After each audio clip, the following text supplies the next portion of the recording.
Bismillahirrahmanirrahim. Assalamualaikum warahmatullahi wabarakatuh. Baiklah, bertemu lagi dengan Ustaz Afnan.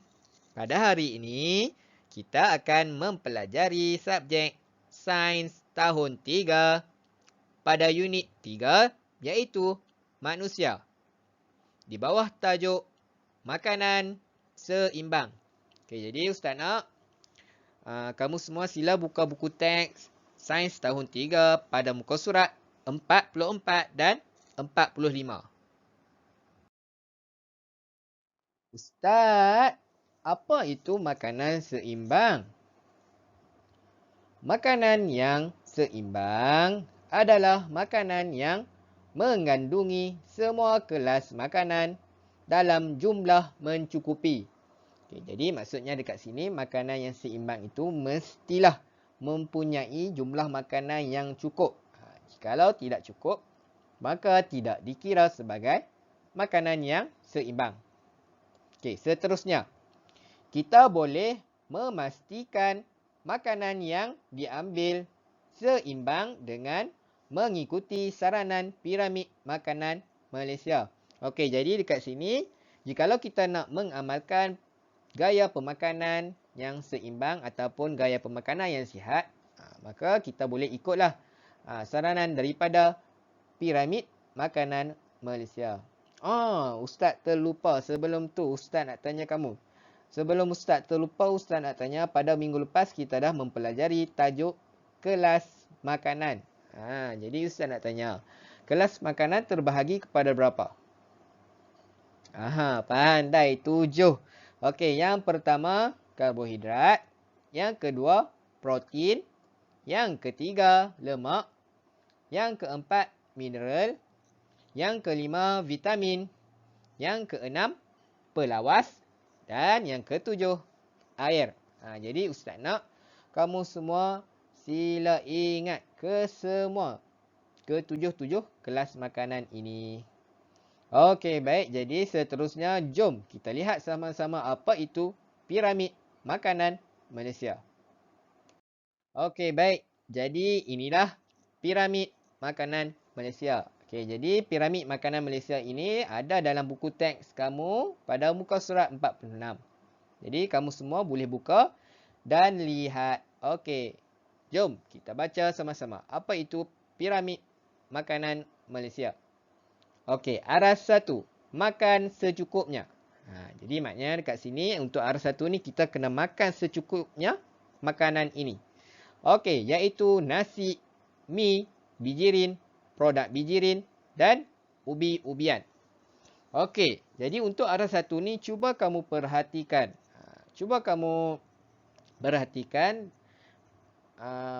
agak-agak untuk aras 1 ni termasuk dalam kelas makanan yang mana? Di antara ketujuh-tujuh kelas makanan, untuk aras 1 ni termasuk dalam kelas makanan yang mana? Pandai. Untuk aras 1 ni termasuk dalam kelas makanan karbohidrat. Sebab dekat sini ada nasi, ada mi, bijirin, produk bijirin dan ubi-ubian. Semua itu termasuk dalam kelas makanan karbohidrat. Okey, seterusnya kita masuk kepada aras 2. Makan banyak. Untuk aras 2 ni kamu mestilah kena pastikan untuk makan banyak. Sebanyaknya. Okey, iaitu buah-buahan dan sayur-sayuran. Ustaz tahu mesti kamu tak suka. Kebanyakan di antara kamu tak suka untuk makan buah dan juga sayur-sayuran. Tapi yang pastinya untuk aras 2 ini, makanan ini sangat-sangatlah bagus untuk kesihatan kita. Jadi kita kena pastikan untuk makan makanan yang banyak untuk buah-buahan dan sayur-sayuran. Okey. Dan juga cuba kamu perhatikan dan agak-agak kamu untuk buah-buahan dan sayur-sayuran ni termasuk dalam kelas makanan yang mana? Kelas makanan yang mana? Ya, pandai.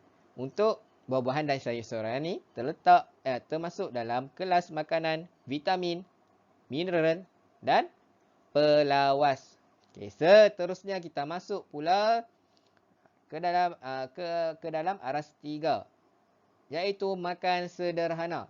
Jadi maksudnya dekat sini untuk makanan ini kita tidak boleh makan terlampau banyak dan juga kita tak boleh makan terlampau sedikit. Okey, contoh makanannya ikan, ayam, daging, kekacang, susu dan produk ternusu. Okey, jadi agak-agak kamu untuk aras 3 ini, untuk makanan ini termasuk dalam kelas makanan yang mana satu? Ya, untuk aras 3 termasuk dalam kelas makanan protein. Protein, ingat. Protein ini contohnya makanannya, contoh makanan protein ialah ikan, ayam, daging, kekacang, susu dan produk ternusu. Jadi untuk makanan ini kita tak kena pastikan untuk tidak makan terlampau banyak dan juga tidak makan terlampau sedikit. Okey, seterusnya kita masuk kepada aras 4, iaitu aras 4 makan sedikit. Jadi untuk aras 4 ni kena makan sedikit saja, tak boleh banyak. Kalau kita makan banyak boleh mendatangkan mudarat ataupun bahaya kepada kesihatan kita. Contoh makanannya ialah lemak, minyak, garam dan gula. Okey, dan untuk aras 4 ni agak-agak kamu termasuk makanan ini termasuk dalam kelas makanan yang mana satu? Pandai. Untuk aras 4 ini makanannya termasuk dalam kelas makanan lemak. Okey, jadi Ustaz nak kamu ingat semua piramid makanan Malaysia ini dan juga aras-arasnya. Ingat makanan aras 1 apa, aras 2 makanan apa, aras 3 makanan apa dan aras 4 makanan apa. Okey. Okey, baik. Jadi sekarang ni Ustaz nak kamu semua sila buka muka surat 47, buku teks sains muka surat 47. Jadi seperti mana yang kamu dapat lihat dekat sini ada Ustaz. Jadi Ustaz nak tanya kepada kamu semua. Adakah ini hidangan yang seimbang? Yang berada dalam gambar ini, adakah makanan ini semua adalah makanan yang seimbang? Okey, jom kita lihat sama-sama. Yang pertama, kita masuk dulu untuk nasi. Adakah nasi ini makanan adalah makanan yang seimbang? Okey. Ya, betul. Nasi merupakan makanan yang seimbang oleh kerana mempunyai zat karbohidrat. Okey, seterusnya kita masuk pula untuk ikan dan tempe. Adakah ikan tempe ini mempunyai zat makanan yang seimbang? Ikan dan tempe. Adakah mempunyai zat makanan yang seimbang? Ya, untuk ikan dan tempe ini mempunyai zat makanan yang seimbang oleh kerana mempunyai kelas makanan protein dan sedikit lemak. Jadi ikan dan tempe juga merupakan makanan yang seimbang. Okey, seterusnya kita masuk kepada sayur kangkung. Adakah sayur kangkung ini tergolong dalam makanan yang seimbang? Okey, cuba fikirkan.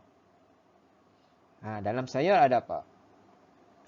Di dalam sayur mempunyai zat seperti vitamin, mineral dan pelawas. Jadi bermakna sayur kangkung ni pun merupakan makanan yang seimbang ataupun makanan yang sihat. Okey.